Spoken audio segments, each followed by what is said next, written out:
kerajaan hutan dan raja kelapa yang miring. Di jantung gurun hijau, hutan belantara yang luas tempat kanopi menelan matahari dan bumi berdengung dengan rahasia kuno.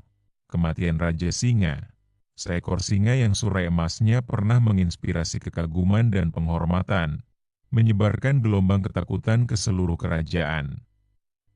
Aumannya, yang pernah membungkam badai dan mengguncang puncak pohon, telah dibungkam oleh panah beracun yang dilepaskan oleh penyusup manusia dari kejauhan.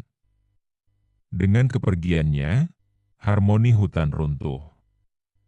Burung-burung menghentikan nyanyian merdu mereka, sungai-sungai berbisik gelisah, dan sulur-sulur anggrek terkulai, kelopaknya layu seperti kerudung duka. Hewan-hewan itu, yang dulunya bersatu di bawah tatapan agung sang singa, kini berkerumun di tempat terbuka dekat pohon beringin besar. Wajah mereka dipenuhi keputusasaan. Seekor burung pipit mencengkeramkan cakar kecilnya ke pohon muda. Sayapnya gemetar. Kita tidak punya raja, tidak ada yang berjaga-jaga melawan para pemburu liar atau kebakaran yang mereka timbulkan. Kicaunya, suaranya hampir tak terdengar di tengah dengung jangkrik. Seekor ular piton yang melilit malas di dahan mendesi setuju, menjulurkan lidahnya untuk merasakan ketakutan di udara. Dewan pun dimulai. Pertama, macan tutul melangkah maju, bulunya yang berbintik-bintik berkilauan di bawah cahaya yang redup. "Aku bisa menjadi raja kalian," katanya, suaranya halus namun berat karena ketidakpastian. Hutan menahan napas. Tetapi sebelum ada hewan yang bisa berbicara, ia menggelengkan kepalanya. Ekornya berayun seperti metronom kepanikan. "Tidak. Aku tidak memiliki keberanianmu, singa. Aroma manusia saja sudah membuatku lari. Aku bukan penguasa. Aku adalah seorang penyintas." Dengan sedikit rasa malu, ia menghilang ke dalam bayangan. Badak, seekor badak yang tanduknya telah membelah bumi selama musim hujan dan menyerang kawanan belalang, mengangkat kepalanya yang kapalan. "Aku kuat," geram badak itu, tetapi kekuatan bukanlah kebijaksanaan. "Mataku, yang tumpul karena debu dan badai selama bertahun-tahun, tidak dapat melihat bahaya yang kalian hadapi. Aku telah menabrak pohon baobab berkali-kali hingga kulitnya retak. Bagaimana aku bisa berkuasa jika aku tidak dapat melihat jalan di depan?" Kata-katanya terasa berat seperti batu, dan hewan-hewan bergumam, harapan mereka meredup saat badak berjalan pergi, meninggalkan jejak anakan pohon yang patah. Kemudian datanglah gajah, yang tubuhnya yang besar membuat bumi bergetar setiap langkahnya.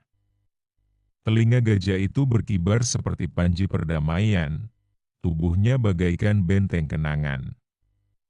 "Aku telah mengenal kesabaran," katanya, suaranya seperti guntur yang rendah.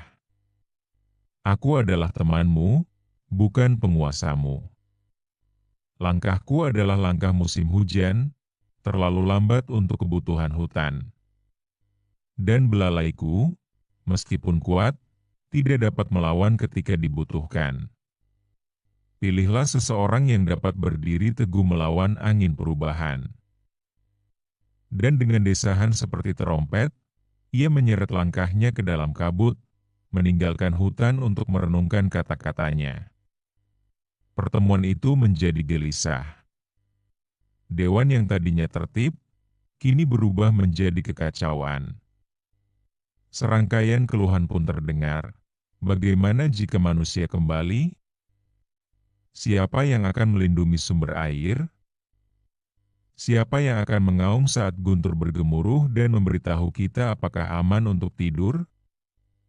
Kemudian, dari tepi lapangan terbuka, tawa tajam memecah keheningan. Seekor monyet, bulunya seperti lumut kusut dan matanya berbinar penuh kenakalan, berjongkok di dahan rendah. "Cukup sudah penderitaan bulan ketika bintang-bintang bebas," katanya. Mengapa tidak menjadikan manusia sebagai raja baru? Lagi pula, dialah yang mencuri singa dari kita. Hewan-hewan itu tersentak. Seekor tupai berkicau, merekalah yang mencemari sungai dan merobohkan pohon. Namun monyet itu mengangkat cakarnya, menyeringai. Atau, mungkin, ia berhenti sejenak, melompat ke tanah dengan gerakan yang terlatih, aku bisa menjadi rajamu. Lihat aku. Aku memiliki jari-jari yang cekatan seperti manusia, kecepatan lincah seperti di hutan, dan kecerdasan untuk mengakali jebakan dan buah beri beracun. Aku tahu akar pohon dan nyanyian malam. Bukankah seharusnya aku yang memimpin? Hutan menjadi sunyi. Senyum monyet itu semakin lebar saat ia memetik buah ara di udara, menggigitnya dengan percaya diri seperti orang yang yakin telah menang. Perlahan, hewan-hewan mulai bergumam. Seekor musang mengangguk, garis-garisnya bergelombang seperti air. Dia cepat dan cerdas. Dan tidak seperti yang lain, dia tidak takut memanjat tinggi. Sekelompok burung beo berkicau setuju, bulu-bulu mereka berkilauan seperti badai warna.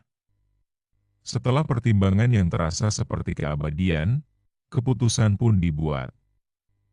Di bawah pohon beringin agung, monyet itu dimahkotai dengan karangan bunga anggrek dan keris kuno milik singa.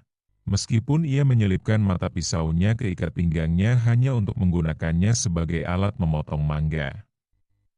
Hewan-hewan itu membungkuk, meskipun hanya karena lega, saat raja baru itu berayun di antara cabang-cabang pohon dengan tawa kemenangan. Namun dalam waktu seminggu, hutan mulai membusuk. Monyet itu, yang kini menyebut dirinya Tuan Kera, tidak berpatroli di perbatasan atau mengumpulkan hewan-hewan. Sebaliknya, ia bersantai di cabang beringin tertinggi, berpesta dengan buah ara, kelapa, dan sesekali kumbang yang ditusuknya dengan daun. Hari-harinya dihabiskan untuk menciptakan permainan, seperti melempar durian ke gundukan rayap dan bertaruh berapa banyak retakan yang akan dihasilkan oleh benturan tersebut. Ketika gajah-gajah datang untuk mengeluh bahwa para penjajah manusia terlihat mengendus-endus di dekat tepi sungai, raja hanya mendengus dan melemparkan durian matang ke kepala mereka sebagai lelucon. Ketika kebakaran hutan, yang dipicu oleh kecerobohan manusia, mulai menjilati tepi hutan, hewan-hewan berteriak. Monyet-monyet dalam kawanan itu, yang dulunya merupakan pendukung paling setia raja mereka, memohon kepada raja mereka untuk mengatur pertahanan. Tuan Kera menanggapi dengan mencuri keranjang buah milik manusia. Pencurian berani yang dilakukan dengan meniru gerak-gerik manusia tersebut, dan menyatakannya sebagai harta karun kerajaan. Saat asap merambat semakin dekat, ia mengadakan pertemuan untuk membahas warna kain keranjang tersebut. Keputusasaan hutan kembali. Ular piton, yang dulunya pendukung raja yang enggan, kini mendesis, dia bukan penguasa, dia pencuri dengan tangan yang lebih terampil. Kucing luwak, yang telah memilih kecepatannya, kini melarikan diri darinya. Belang-belangnya bergetar karena malu. Pohon beringin agung, saksi semua itu, menggugurkan daunnya seperti air mata, dan sungai-sungai menjadi pahit karena amarah yang tak terucapkan. Suatu malam, saat bulan purnama bersinar terang seperti lentera, hewan-hewan berkumpul sekali lagi. Kali ini, mereka tidak datang untuk penobatan. Cakar macan tutul menekan tanah, dan hutan menahan napas. Cukup, geram macan tutul itu. Raja buah ara dan kebodohan tidak dapat menyelamatkan kita. Sudah saatnya mencari jalan baru. Hutan rimba tidak tunduk pada tahta seekor monyet. Ia telah menyaksikan kebangkitan seekor singa dan kebodohan seorang manusia bodoh. Maka, Hewan-hewan itu berpencar, ekor mereka terselip dan hati mereka berat, untuk mengukir jalan baru dalam kegelapan. Keris milik singa, yang ditinggalkan di akar pohon beringin besar, berkarat dimakan waktu. Namun Tuan Kera, ia tetap bertengger di tempatnya, tak menyadari kerusakan hutan, menikmati buah ara dan menyenandungkan melodi yang menggemakan suara hampa kekuasaan raja tanpa kehormatan.